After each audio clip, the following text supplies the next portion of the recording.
xibaar yu wér te wóor ca tàng-tàng ba abonnez-vous pour ngeen di mën di jot suñuy vidéo. jërë ngeen jëf ci ànd gi ak ñun ci chaîne bi di Buzz 221 HD dañu koy tàmbalee ci éducation. Président de la République Bassirou Diomaye Diakhar Faye son excellence moom mi daan nay tracé ab yoon bu bees ngir lu ñeel njàng mu kawe bi ci conseil des ministres bi ñu doon amal mercredi di àllarba. Président de la République Bassirou Diomaye Diakhar Faye daan nay insister ci soxal goo xam ne soxla nañ ci ab organisation bu am solo waaye jaar yoon ci examen scolaire yi ñu dëgmal moo xam muy baccalauréat wala BFEM waaye nag fépp ci réewum Sénégal. waaye nag ba tey daal moom mii mi ngi kontaan lool ci engagement bi nga xam ne candidat yi daal nañ koy am waaye daal leen di encourager ñoom ñi ñëpp daal ak képp koo xam ne ngay yëngu ci wàllum jàng ak jàngale wala sax daal ngay nekk ci secteur boobee. waaye nag mi ngi wax ngir daal ñu daal di am lu ñuy wax stabilité. ba tey moom son excellence mi ngi wax ci système scolaire bi nga xam ne daal mi ngi annoncé présence am ci ab cérémonie boo xam ni mooy remise des prix bu concours général bi war a am le 31 juillet 2025. ba tey moom mi c'est président de la république mi ngi wax ci enseignement supérieur bi moom la chef d'état nag daal mi ngi fàttali rôle bu am solo bi nga xam ne transformation bi nga xam ne réew mi daan na koy soxla daan na koy am. mi ngi sàkku ci gouvernement bi nag daal ñu daal di jël ay ndogal ci nu mu gën a gaawee ngir nag daal di assurer li ñuy wax continuité ci académique maanaam ci wàllum stabilité sociale ci université yi ngir ñu am ab pilotage bu gën ak ab calendrier bu gën ci université yi. ba tey le paysan aussi moom mi ngi plaider ngir ñu daal di am ab gouvernance boo xam ne ci wàllum financière dañ koy renforcer bu baax a baax maanaam ñeenti université publique yi ak dialogue maanaam ab waxtaan boo xam ne daal dañuy jàppale secteur privé bi ñuy yëngu ci wàllum jàng ak jàngale bi. waaye nag daal ba tey moom mi président de la république daan nay conclure loolee ak agenda bi mu am ngir lu jëm ci wàllum transformation ci wàllum enseignement supérieur bi. ba tey buñ jógee ci président dañuy dem ci le premier ministre Ousmane Sonko ca Davos ca Chine. moom le président de daan na fay def moom le premier ministre daan na fay def ab discours bu am solo lool daal di plaider ngir ab Afrique boo xam ne nag daal jàpp na ni moom moo yore moteur de croissance mondiale. maam daal adduna bi fi mu jëm ko ëllëg ci wàllum koom gi nu mel jàpp na ni Afrique bii moo ko yor. ca forum de Davos ba mu nekkoon ca Tianjin le premier ministre sénégalais Ousmane Sonko daal dinay joxe ab plaidoyer bu am solo lool jaarale ko nag ci repositionnement stratégique de l'Afrique. maanaam daal kon position bu stratégique bi nga xam ne Afrique daan na koy amee ci àdduna bi waaye nag ci wàllum économie mondiale. waaye nag daal di défendre bu baax a baax ab approche boo xam ne am nañ ko ci wàllum intégration continentale bi daal di koy jaarale ci sous-région bi daal di koy jaarale nag ci ab cadre boo xam ni ab théorie des cercles concentriques la ko daal di tuddee. waaye nag daal di wootee africains yi ngir nag ñu daal di saisir opportunité yi nga xam ni daal nañ koy am. waaye nag daal opportunité yooyu lenn mooy leen ko bouleversement politique yi nga xam ne jamono ji moo am fépp ci àdduna bi loolu laa di xamle. ba tey nag moom mi daan nay xamle ne daal suba maanaam ëllëg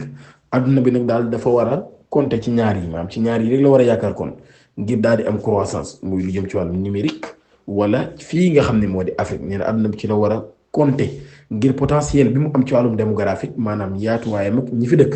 waaye tamit ci wàllum économie comme gi mu am daal mu ni continent bi nag ab rôle bu am solo lay jouer ci conditions yi nga xam ne daal war nañoo garantir mbirum environnement bi mu doon environnement bu propice maanaam bu am solo jëm ci wàllum investissement. Ousmane Sonko ba tey daal mi ngi positionné Sénégal jàpp ni moom mi mooy futur hub régional pour l'Afrique de l'Ouest. waaye nag daal ba tey moom mi ngi xam ni conditions yépp daje nañ nag daal ngir ñu daal di koy def am moteur de transformation. ñu dem ci beneen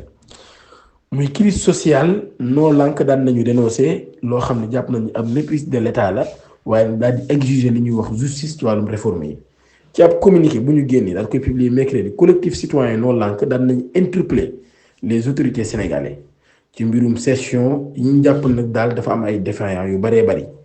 ci secteur sociaux yi daal di exiger tamit ab enquête indépendante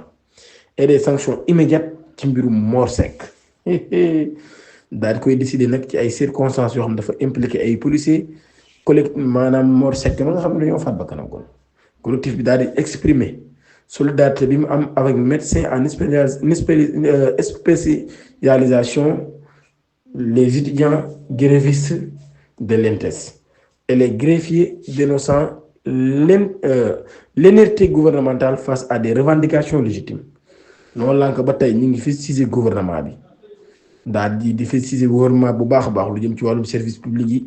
waaye tamit di woote ngir ñu orienté waat priorité budgétaire yi